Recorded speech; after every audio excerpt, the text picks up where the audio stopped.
What's up, followers? Michelle here, and if you hear banging or whatever outside, or like beeping engines and stuff, they're fixing some cars in the street, so don't let that distract you, because I'm going to be reading a very important poem from my upcoming collection, and it's called 25th of December 2006. Now, a lot of you already will probably know what that means and what that's about, but for the people that don't know, so I was locked up in a mental hospital when I was 12 years old, and I was subjected to a lot of physical abuse, sexual abuse for years, and it was uncovered as part of a scandal.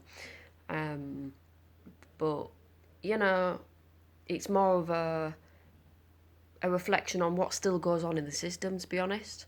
But yeah, I mean, I wrote this poem when I was 12 years old, really. But I've changed a lot of the words, and I've created a very strong lyrical style to it and the rhythm. And I want to ask you a lot. Do you know what I mean? Do you think the rhythm works? Do you think I should make it more of a plain rhythm, like 2/3 or 4/4 rhythm, rather than this particular rhythm? So yeah, this poem, it's about regret, it's about remorse, it's about confusion, it's about anger, it's about missing my dad. It's about not knowing why I'm being abused in hospital, and Christmas, everyone else is enjoying it and I'm not. Do you know what I'm saying? It's not an easy poem to read. But it's important, and this shit still goes on in the system. Children are still being abused. Children are still being banged up for 5, 6, 7 years.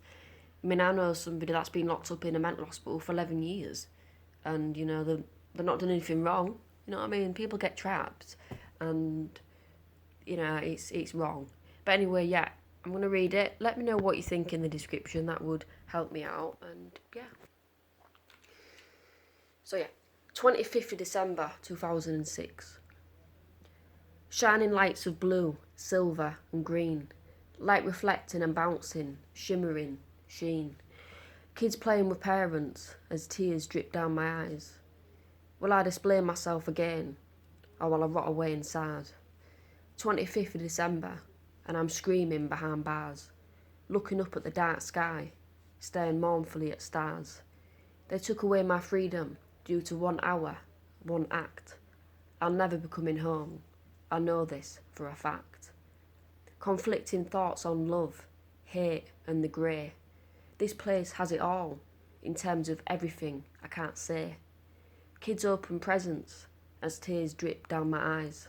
Should I believe in myself, or should I crawl away and hide?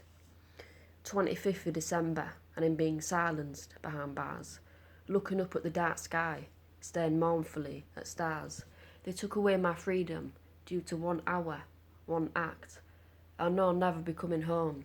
I know this for a fact. Jesus, crosses, you won't control me with lies. Control whores everywhere, I see evil in their eyes. They took away my freedom due to 1 hour, 1 act. I know I'll never be coming home. I know this for a fact. So yeah, that's 25th of December 2006. It's an angry poem, and it gets angry as it goes on. I mean, the last stanza, Jesus crosses, you won't control me with lies. I'm not a fan of religion. I mean, I've got nothing against people that are, but I do have a problem with people that force it down people's throats. And obviously, I don't particularly agree with religion. I think it's all a control thing, and that's what that is about. I mean, that control whores everywhere.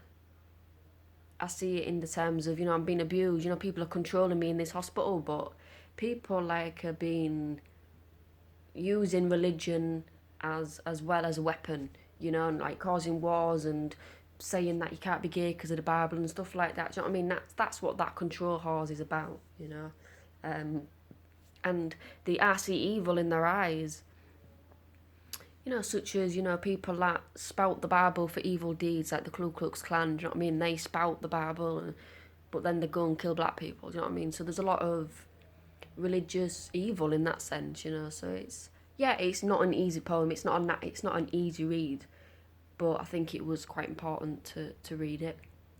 So yeah, that's that. Let me know in the description what you think of it. But yeah, this shit still goes on. I mean, like I said, I've got a very close friend of mine that's still been in hospital 3.5 years, secure mental hospital, and she knows somebody in there that's been locked up for getting on for 11.5 years, and she's done. She just sits and plays cards and she goes out and stuff. So it's like, it's evil what they do. People don't know what goes on in the system, and you know, it's atrocious. You might you might try and commit suicide or slit your wrists or something like that, and some people get ignored. Like I've done all that. Do you know what I mean, to myself? And that at that point I got ignored, but when I was young and when I was self harming and stuff, they just pounced on it. Do you know what I'm saying? So it depends on the situation. It is a bit of a postcode lottery, and some people get locked up for centuries. You know what I mean? I'm not kidding. There's so much literature on it. It's unbelievable. But anyway, yeah. Thank you for listening to that poem, and yeah, give it a like and give it a share, and check out my other poetry collections if you like this. And yeah, it's been Michelle, and I'll see you soon to read some more poetry and talk about books and mental health. So yeah. Thank you and good night.